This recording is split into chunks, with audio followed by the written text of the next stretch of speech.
எனக்கு ஒரு சென்ட்ரிங் ஆளுக்கு ரூ. 1500 நான் குடுத்து செய்ய வேணும். ஏன்னா, அவ்வளோதான் உங்ககிட்ட நான் சார்ஜ் பண்ணியிருக்கேன். ஆனா நான் ரூ. 1100 குடுத்து தான் அவர நான் ரெக்ரூட் பண்ணி நான் அந்த ஒர்க்க முடிக்கிறேன்னு வச்சுக்கோங்களேன். ஒரு பில்டிங்ல அவர் வந்து ஒரு 50 நாள் வேலை செய்றாருன்னு வச்சுக்கோங்க.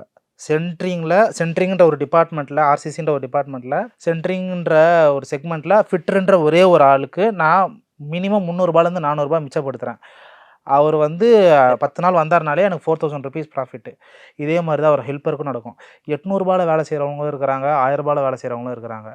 நான் ரூ. 800 இருக்கிறவங்கள வச்சே வேலை செஞ்சுருவேன். என்ன சார் டிஃபரன்ஸ்? ரூ. 1500 குடுத்து ஏன் நீங்க வந்து வச்சுக்கணும்னு கேட்டீங்கன்னாக்கா, ஒர்க் வந்து அவ்ளோ வந்து ப்ரிசைஸ்டா இருக்கும்.